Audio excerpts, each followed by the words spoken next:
بسم الله الرحمن الرحيم. السلام عليكم ورحمة الله وبركاته. ازيكم حبايبي؟ عاملين ايه؟ ان شاء الله تكونوا بخير.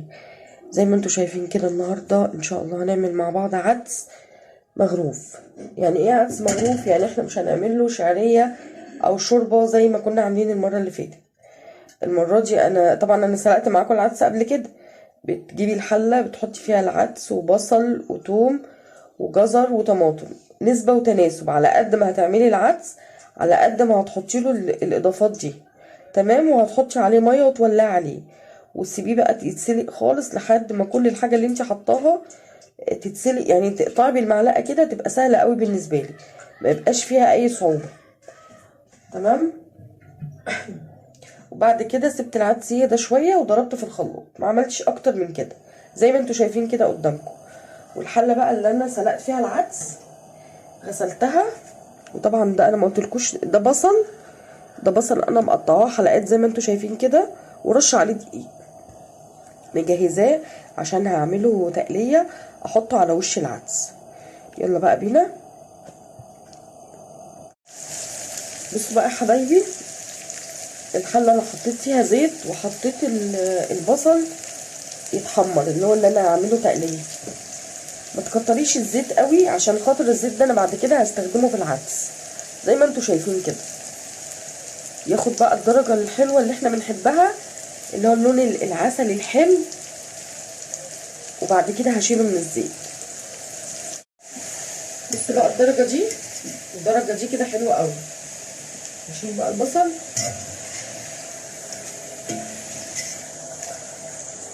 وحضري جنبك معلقه توم عشان نحمرها، بس شيلي البصل كله. هدي النار شويه، حط بقى معلقه التوم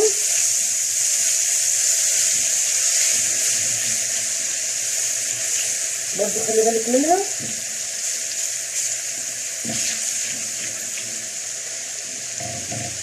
طبعا الزيت سخن قوي.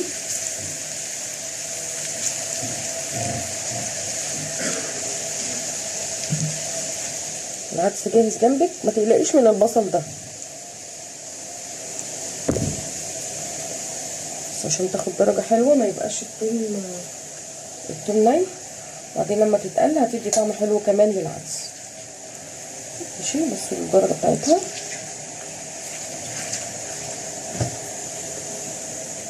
صلي الرحمن. بسم الله.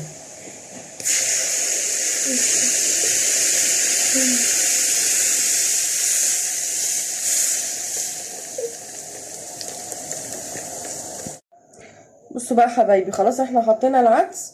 كوبايه رز، كوبايه صغيره، الكوبايه الصغيره بتاعت القهوه دي اهي، يعني مقام 100 جرام رز بالظبط. بسم الله الرحمن الرحيم. نحطها بقى كده، وبعدين نجيب كوبايه ميه برضو بنفس الكوبايه عشان الرز يستوي، عشان يدي سمك للعدس، عشان لما نحطه في الاطباق كده يعني يبقى متماسك. نقلب بقى ونحط الملح والكمون واظبطي الدنيا، وبعدين سيبيه بقى يكمل سواه. بصوا بقى حبايبي، انا قلت اوريكم التقليه. بصوا سامعين صوتها؟ بصوا ناشفه ازاي وجميله، والدرجه بتاعتها حلوه. العدس بقى ما تسيبوش على النار كده وتسكتي، عشان الرز ما يبقاش في القاع بتاع الحله ويلزق. بصي، لا، كل شويه قلبي واعملي كده، قلبي واعملي كده، عشان خاطر ايه؟ ما يتكتلش مع بعضه ويبقى في مكان واحد. لا، احنا عايزينه كله في قلب الحله كده. كل شويه قلبي لحد الرز ما يستوي. لو عمل منك كده ما تقلقيش، بصي ما تقلقيش، لا، فككيها خالص كده وبرده قلبي تاني.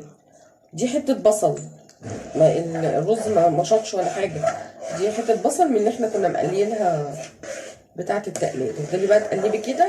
طبعا انا حاسه تحت ايدي في رز او مفيش كده، خلاص واسيبه يغلي كمان شويه وبرده اقلب، يعني ياخد غلوه وتقلبي، غلوه وتقلبي، وتفضلي واقفه جنبه لحد الرز ما يستوي. والنار تبقى وسط، ما تبقاش عاليه قوي ولا واطيه قوي. بصوا يا حبايبي كده العدس استوى والرز خلاص استوى. بصوا الرز بتاعنا انا دقته والحوض بتاعه تمام. هنغرفه بقى وبعدين اوريكم شكله هيبقى عامل ازاي. وزي ما انتوا شايفين يا حبايبي، بسم الله ما شاء الله، اللهم صل على النبي. انا خلصت العدس وغرفته. تحطي بقى البصل بالطريقه دي، تملي الطبق، مفيش اي مشكله، كله ما شاء الله. اللهم صل على النبي. حمصي بقى العيش وحضري البصل والليمون والخل واظبطي دنيتك، وبألف هنا وشفا. انا كل العدس اللي انا عملته ده من ربع كيلو. طبعا انتوا عارفين ان العدس بيرمي بسم الله ما شاء الله. وبألف هنا وشفا. اتمنى تجربوا الطريقه دي وتدعوا لي دعوه حلوه من قلبكم. ما تنسوش تدعموا القناه باللايك وكومنت حلو. والسلام عليكم ورحمه الله وبركاته.